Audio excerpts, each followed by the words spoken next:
नमस्कार, मी समीक्षा बेंडे. एडीएन बातमीपत्रात आपलं स्वागत. आजच्या दिवसभरात घडलेल्या घटनांचा आढावा आपण घेणारच आहोत. त्यापूर्वी एक नजर टाकूयात आजच्या ठळक घडामोडींवर. लोकाभिमुख, पारदर्शक आणि गतिशील प्रशासनाच्या माध्यमातून सुविधा उपलब्ध करून द्या. ग्रामविकास मंत्री जयकुमार गोरे यांचं ग्रामविकास विभागस्तरीय आढावा बैठकीत प्रशासनाला निर्देश. अपंग व्यक्तीला मदत करून दामिनी पथकातील महिला पोलीस हवालदारांनी दाखवली खाकीतील माणुसकी. आता पाहूयात सविस्तर बातम्या. विभागातील सर्व जिल्हा परिषदेत अंतर्गत 100 दिवसाच्या कार्यक्रमाअंतर्गत लोकाभिमुख, पारदर्शक आणि गतिशील प्रशासन राबवून आवास योजना, लखपती दीदीचं उद्दिष्ट पूर्ण करावं असे निर्देश राज्याचे ग्रामविकास व पंचायत राज विभागाचे मंत्री जयकुमार गोरे यांनी आज दिलेत. ग्रामविकास पंचायत राज विभागाचा छत्रपती संभाजीनगर विभागातील आढावा आज विभागीय आयुक्त कार्यालयातील सभागृहात घेण्यात आला. ग्रामविकास विभागाचे प्रधान सचिव एकनाथ डवले, विभागीय आयुक्त दिलीप गावडे, ग्रामविकास विभागाचे प्रधान सचिव एकनाथ डवले, विभागीय आयुक्त दिलीप गावडे, महाराष्ट्र ग्रामीण जीवन उन्नती अभियानाचे मुख्य कार्यकारी अधिकारी निलेश सागर हे मुख्यालय मुंबईतून दूरदृश्य प्रणालीद्वारे, तर उपायुक्त सुरेश बेतमुथा, 8ही जिल्हा परिषदेचे सर्व मुख्य कार्यकारी अधिकारी, विभागातील 8ही जिल्ह्याचे जिल्हा ग्रामीण विकास यंत्रणांचे प्रकल्प संचालक, उपमुख्य कार्यकारी अधिकारी बैठकीस उपस्थित होते.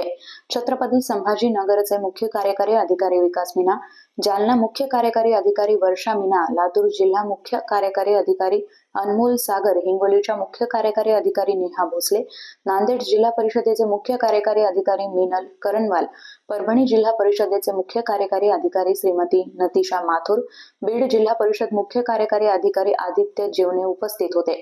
15व्या वित्त आयोगाअंतर्गत दिलेल्या ग्रामविकासाचा निधी वेळेत खर्च करून करावा. 100 दिवसाच्या कार्यक्रमाअंतर्गत दिलेलं उद्दिष्ट हे पूर्ण करावं. ब वर्ग तीर्थक्षेत्र विकास कार्यक्रमाअंतर्गत असलेल्या बांधकाम यामधील प्रगती विभागातील अत्यल्प असल्याने यामध्ये गतीनं पूर्ण करण्याबाबत निर्देश देण्यात आले. वेगवेगळ्या विषयाचा आढावा घेण्यात आला. मंत्री जयकुमार गोरे यांच्या हस्ते सिल्लोड पंचायत समितीच्या संकेतस्थळाचं अनावरण यावेळी करण्यात आलं. आज छत्रपती संभाजीनगर विभागीय कार्यालयात आपण जिल्हा परिषदेच्या या विभागात येणाऱ्या सगळ्या जिल्हा परिषदेचे शिवण आपण बोलवलं होतं. त्याच्यासोबत काही अधिकारी होते, विभागीय आयुक्त होते, आमचे सचिव ग्रामविकास खात्याचे होते. आणि आज आम्ही जिल्हा परिषदेच्या कामकाजाचा आढावा घेतला.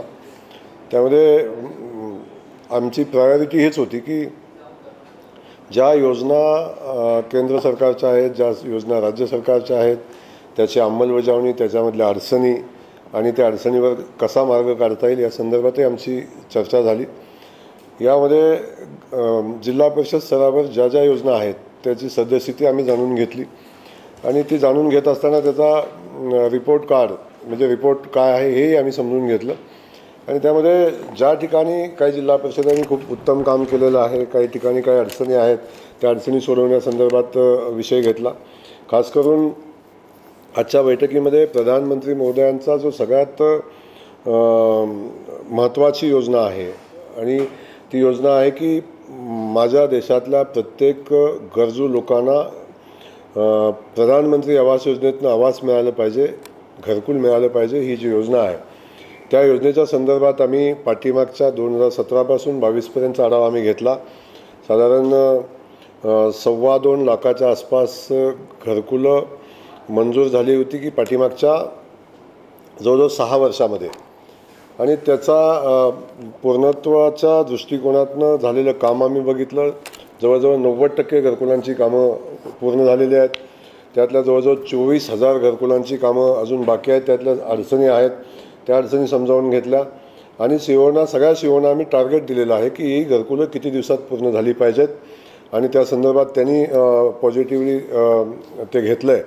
आणि येणाऱ्या महिना 2-3 महिन्याच्या कालखंडामध्ये यातली जवळजवळ आम्ही बहुतांशी घरकुलं पूर्ण करू. म्हणजे कधीच न होण्यासारखी काही गोष्टी आहेत, विस्थापित झालेली लोक काय असायत त्याही संदर्भात आपली माहिती ते घेतील आणि ती घरकुलं पूर्णत्वाला जातील. त्यासोबत एक महत्त्वाचा जो कार्यक्रम आहे, आता आपण ऐकलं की 6 वर्षामध्ये 2,24,000 घरकुलांना मान्यता मिळालेली होती आणि चालू वर्षी महाराष्ट्रानं आजपर्यंतच्या इतिहासात कधी नव्हतं एवढं उद्दिष्ट महाराष्ट्राला केंद्र सरकारनं दिलेलं आहे आणि मुख्यमंत्री महोदयांनी त्यासाठी खूप प्रयत्न केले. मुख्यमंत्री महोदयांची मीटिंग बैठक झाली आणि 20 लाख घराचा उद्दिष्ट म्हणजे घरकुलाचं उद्दिष्ट महाराष्ट्राला दिलं आहे आणि जे न भूतो न भविष्यती आहे. म्हणजे 6 वर्षात दिलेली घरकुलाची संख्या आहे, त्यात एका वर्षात दिलेल्या घरकुलाची संख्या त्याच्या दुपटीपेक्षा जास्त आहे.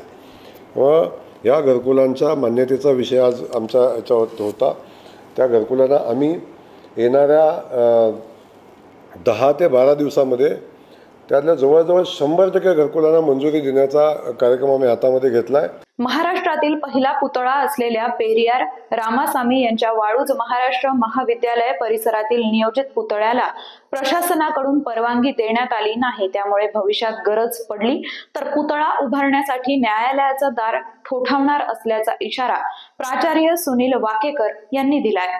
20व्या शतकातील महान विचारवंत पेरियार ई.व्ही. रामासामी यांना व्होल्टेअरच्या श्रेणीतील तत्वज्ञ, विचारवंत, लेखक तसेच वक्ता मानलं जातं, ज्यांच्या विचारांच्या आधारे भारतीय समाजाचं आणि भारतीय व्यक्तीचं संपूर्ण आधुनिकीकरण होऊ शकतं.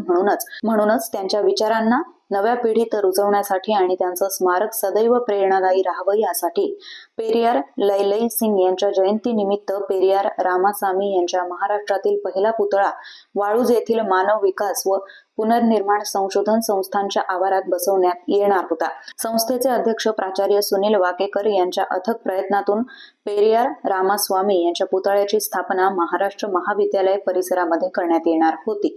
2024 वर्षाच्या सप्टेंबर महिन्याच्या सुरुवातीला बसवण्यात येणाऱ्या पुतळ्याला प्रशासनाच्या वतीनं काहीही ठोस कारण न देता परवानगी देण्यात आली नाही.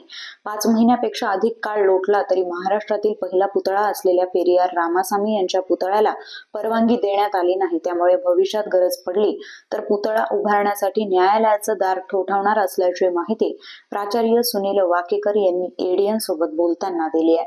संघाच्या विरोधात व मनवादी विचारसरणीच्या विरोधामध्ये पेरियार रामास्वामी यांचं काम होतं आणि जे कर्मकांड आहेत, मग ते कुठल्या धर्मातले असो, ते कर्मकांड बंद झाले पाहिजे. महिलांना अधिकार भेटले पाहिजे आणि महिला सक्षम झाल्या पाहिजे.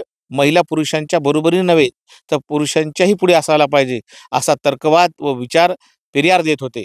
मात्र अशा विचाराला विरोध जर कोणाचा असेल तर एकतर मनुस्मृती आणि मनुस्मृतीतून भगवद्गीतासारख्या हिंदू धर्मातला महत्त्वाचा ग्रंथ याच्यात चातुर्वर्ण व्यवस्था सांगितलेली, याच्यातच महिलाच्या अधिकारांना करेल आणि ज्यांना ज्यांना त्या विषयावर प्रेम आहे किंवा ज्यांना कर्मकांड आजही आवडतं अशा लोकांनी तक्रारी अर्ज देऊन प्रशासनिक लेवलला अडचणी निर्माण केली.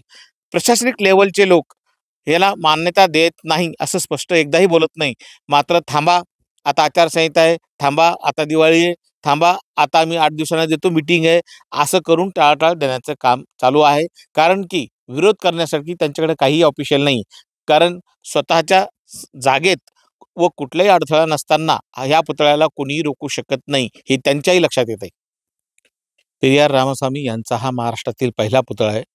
बऱ्याच लोकांना पेरियारच्या बाबतीमध्ये माहिती नाही, पण या देशामध्ये नास्तिकवाद, तर्कवाद निर्माण व्हावा, विद्यार्थी विज्ञानवादी व्हावा आणि कुठल्या कर्मकांड न करता विज्ञानवादी होण्यासाठी हा पुतळा उभारण्याचा आपला उद्देश होता आणि आहे. मात्र पेरियार यांच्या बाबतीमध्ये आजही महाराष्ट्रात किंबहुना संपूर्ण भारतभर म्हणावं तेवढं जागरण किंवा त्यांच्या विचाराचा प्रभाव नाही आणि काही लोकांनी अपप्रचार करून की पेरियार ही बाबासाहेबांचे विरोधक होते असा खोटा प्रचार करून या पुतळ्याचं उद्घाटन समारोह थांबवला होता. मात्र प्रशासकीय लेवलवर याची टाळाटाळ चालू आहे.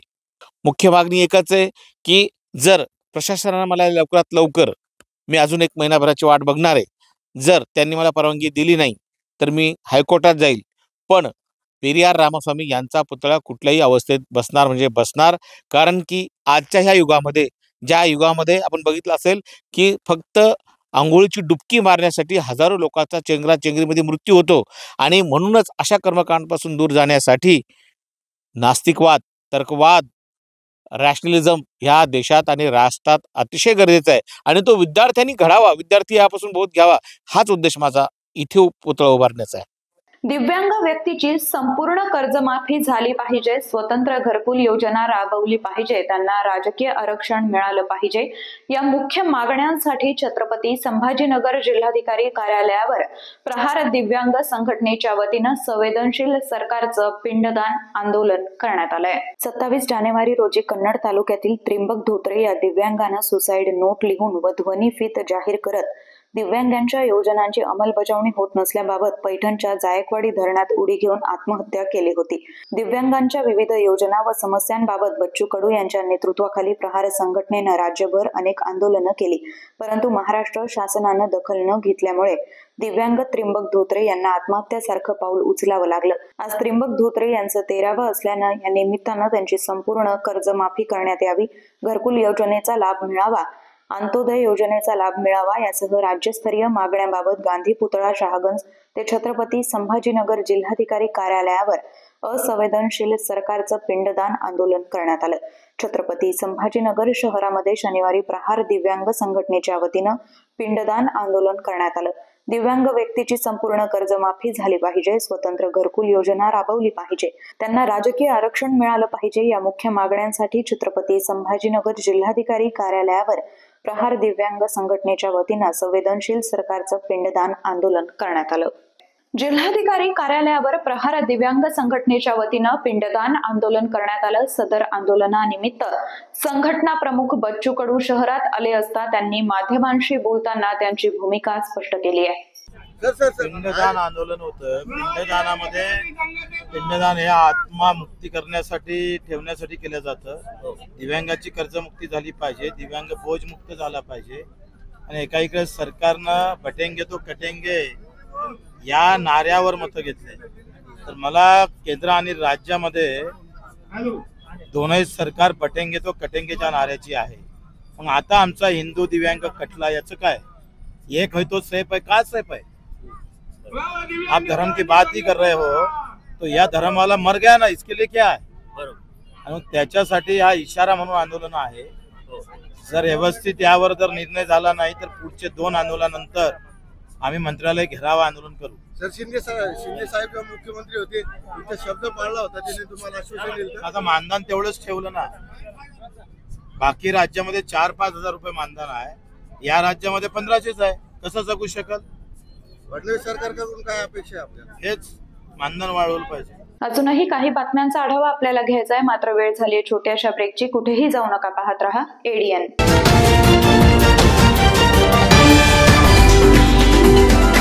अनेकांच्या मनात स्वप्न असते की देशाची सेवा करायची, परंतु काही लोकच योग्य प्रशिक्षण घेऊन ते वास्तवात पूर्ण करतात. वास्तविक सैनिक बनणे सोपं काम नाही, कारण प्रशिक्षणाच्या मैदानापासून ते युद्धाच्या रणांगणापर्यंत प्रत्येक क्षण संघर्षमय असतो. फक्त जो इमानदार, समजूतदार असेल आणि ज्याची इच्छाशक्ती प्रबळ असेल असाच व्यक्ती या क्षेत्रात टिकू शकतो. प्रत्येक वर्षी अनेक परीक्षार्थ्यांना यश प्राप्त होते, ते फक्त आणि फक्त गरुड झेप अकॅडमी. पंख आम्ही देतो, उंच भरारी तुम्ही घ्या.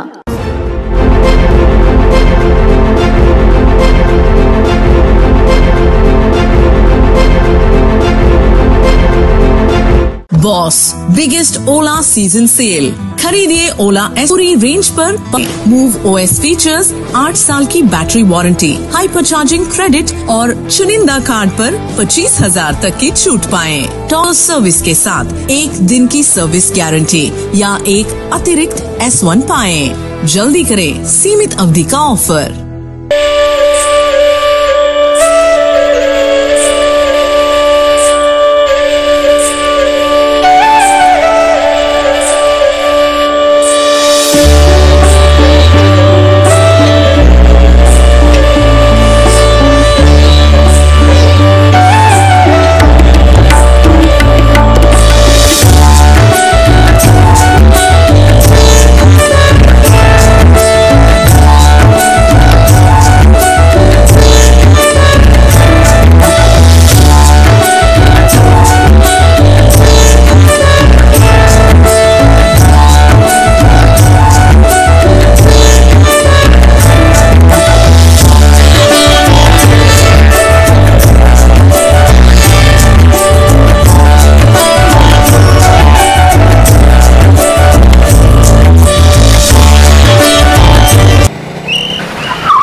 एक तो मास्क पहना रहे तूने। Thank you sir. वो जान बचाने के लिए पहनना पड़ता है ना सर। रेडीमेड है या टेलर मेड है? ऑनलाइन ऑर्डर किया है सर। एक और है ना सर? देना। बहुत मस्त लगे आपको। ये ना सर। सर ना भाई, जान बचाने के लिए बाइक चलाते वक्त सिर्फ खोपड़े पे मास्क पहनेगा तो खोपड़े को कौन बचाएगा? समझ गया सर। हेलमेट ऑनलाइन ऑर्डर कर, वरना हमेशा के लिए ऑफलाइन हो सकता है। Okay sir. ये ले। चल हम ये भी ऑनलाइन भर दे। हेलमेट पहने, ट्रैफिक नियमों का पालन करे, जिंदगी के सफर को सुरक्षित रखे।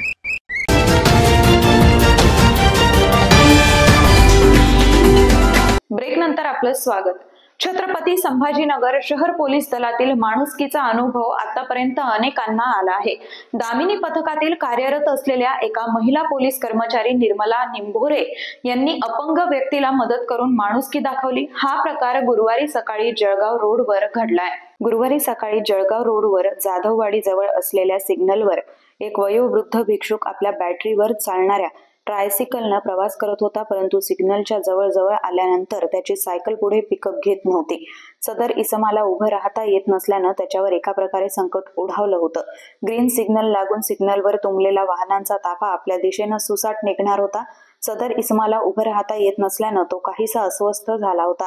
त्याच दरम्यान त्या सिग्नलवर शहर पोलीस दलात कार्यरत असलेल्या दामिनी पथकाचे वाहन देखील सिग्नल सुटायची वाट बघत असताना पथकातील police head constable Nirmala Nimbhore, Damini पथक व कविता गवळी यांच्या निदर्शनास आलं। त्यांनी सदर इसमाची सायकल ढकलवून व्यवस्थित रोड क्रॉस करून दिली। त्यांनी वेळ न दवडता गाडीखाली उतरून केलेल्या मदतीमुळे अल्लाह आपको कामयाबी दे बेटा, आपके बाल बच्चे को हमारे बहुत दुआएं लगेगी बेटा असे आशीर्वाद देत सदर इसम आभार मानत हळूहळू ट्रायसायकलनं पुढे निघाला। Police head constable Nirmala Nimbhore यांनी दाखवलेल्या माणुसकीमुळे खाकीतील माणुसकीचं दर्शन होत असून त्यांचं सर्वत्र कौतुक होत आहे। खुलताबाद तालुक्यातील विविध शासकीय कार्यालयांसह महत्त्वाच्या धार्मिक स्थळांवर दिव्यांगांसाठी काय सोयी सुविधा आहेत याची पाहणी करण्यासाठी शुक्रवारी सुगम्य यात्रा समितीनं विविध ठिकाणी भेटी देऊन दिव्यांगांसाठी सुविधा तात्काळ करून घेण्याबाबत सर्वांना सूचित केलंय।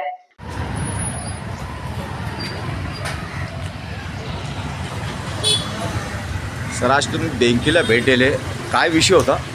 ॲक्च्युली ना केंद्र शासनाच्या वतीनं सामाजिक न्याय अधिकारिता मंत्रालयाच्या अंतर्गत दिव्यांग सक्षमीकरण जे विभाग आहे त्याच्या अंतर्गत संपूर्ण देशामध्ये आणि विशेषतः महाराष्ट्रामध्ये काही पब्लिक बिल्डिंग्सचं ॲक्सेसिबिलिटीचं एक निरीक्षण करण्यासाठी आणि जनजागृती करण्याच्या दृष्टिकोनातून आमची ही सर्व टीम या ठिकाणी आलेली आहे।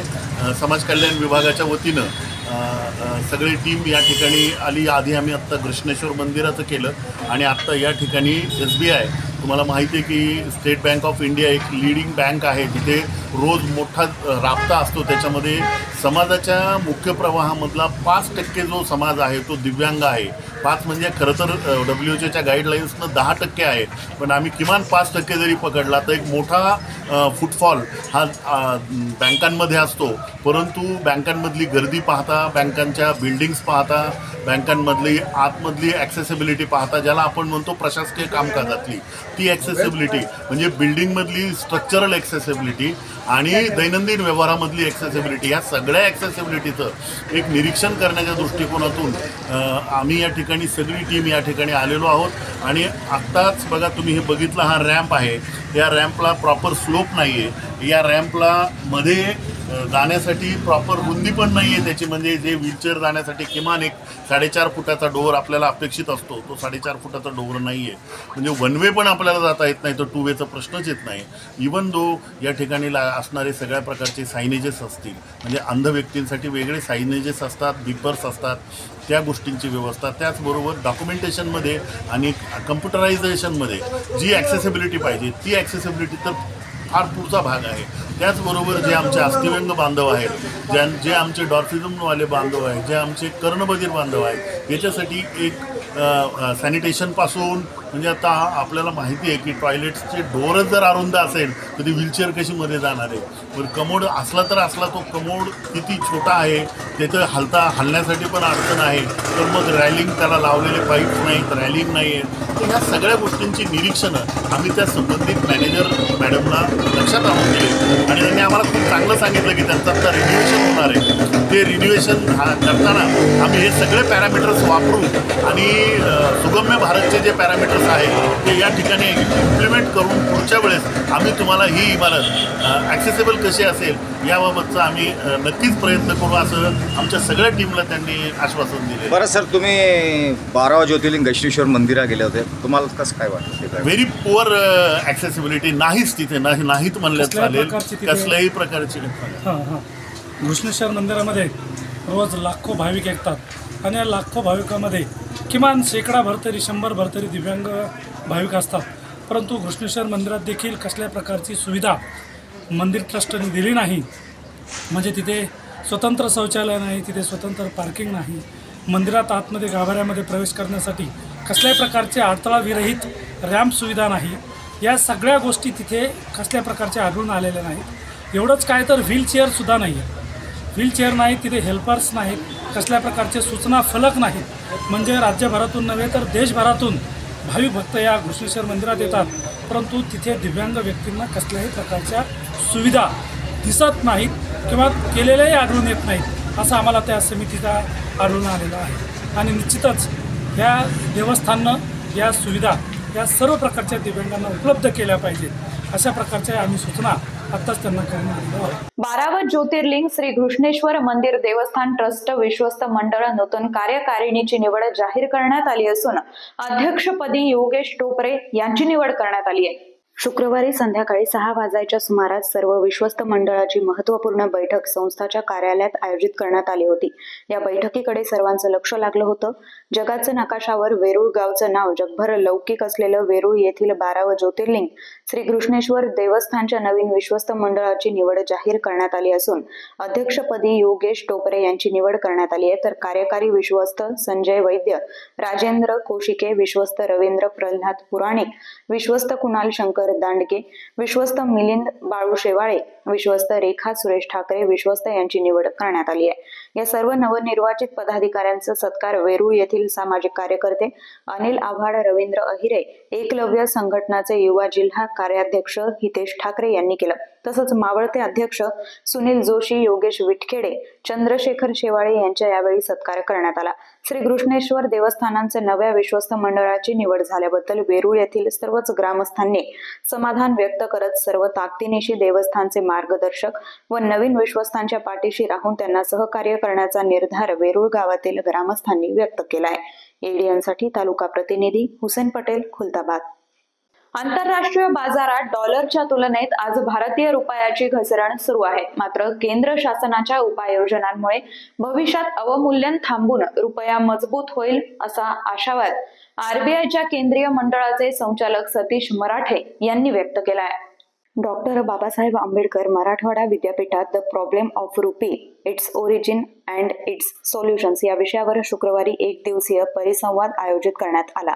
डॉक्टर बाबासाहेब आंबेडकर संशोधन केंद्राच्या वतीनं भारतरत्न डॉक्टर बाबासाहेब आंबेडकर यांच्या the problem of the rupees, its origin and it's solution या मौलिक विषयावर सिफार्ट सभागृहात परिसंवादाचं आयोजन करण्यात आलं. यावेळी आरबीआयचे सतीश मराठे, पीबी अंभुरे, उद्योजक राम भोगले, प्राचार्य इंद्रजित आलटे तसंच उद्योजक प्रशांत देशपांडे, कुलसचिव डॉक्टर प्रशांत अमृतकर, अध्यासन केंद्राचे संचालक डॉक्टर चंद्रकांत कोकाटे, डॉक्टर सुनील नरवडे यांची विविध सत्रास उपस्थिती होती. कुलगुरू डॉक्टर वाल्मिक सर्वदे यांच्या अध्यक्षतेखाली उद्घाटन सोहळा झाला. आरबीआयच्या केंद्रीय मंडळाचे संचालक सतीश मराठे यांनी बीजभाषण केलं. द प्रॉब्लेम ऑफ रुपी या डॉक्टर बाबासाहेब आंबेडकर यांच्या मौलिक प्रबंधातील विविध पैलू त्यांनी समजावून सांगितले. ते म्हणाले, आंतरराष्ट्रीय बाजारात चलनाचा विनिमय दर ही निरंतर चालणारी प्रक्रिया आहे. केंद्र सरकार रुपयाचे वमूल्यन थांबवण्यासाठी विविध स्तरावर प्रयत्न करत आहे. त्यामुळे रुपया मजबूत होण्यास आणखी काही अवधी लागेल असंही ते म्हणाले. तर हा मौलिक ग्रंथ समजून घेण्यासाठी आपण अर्थशास्त्र समजून घेतलं असं राम भोगले म्हणाले. व्यापारी तुटीचा परिणाम विनिमय दरावर होत असून डिजिटल व्यवहार आणखी वाढल्यास रुपया मजबूत होईल असं प्रशांत देशपांडे म्हणाले. तर भारतीय अर्थव्यवस्थेत बाबासाहेबांचं मोठं योगदान असून याची म्हणावी तशी नोंद घेतली गेली नाही असं प्राध्यापक इंद्रजित आलटे म्हणाले. बाबासाहेबांचे विचार आजही काल सुसंगत व दिशादर्शक असल्याचे प्रकुल गुरु डॉक्टर वाल्मिक सर्वदे अध्यक्षीय समारोपात म्हणाले. संचालक डॉक्टर चंद्रकांत कोकाटे यांनी प्रास्ताविक तर प्राध्यापक पराग हासे यांनी सूत्रसंचालन तर डॉक्टर पुरुषोत्तम देशमुख यांनी आभार मानले. शेवटी परत एकदा एक नजर टाकूयात आजच्या ठळक घडामोडींवर. लोकाभिमुख, पारदर्शक आणि गतिशील प्रशासनाच्या माध्यमातून सुविधा उपलब्ध करून द्या.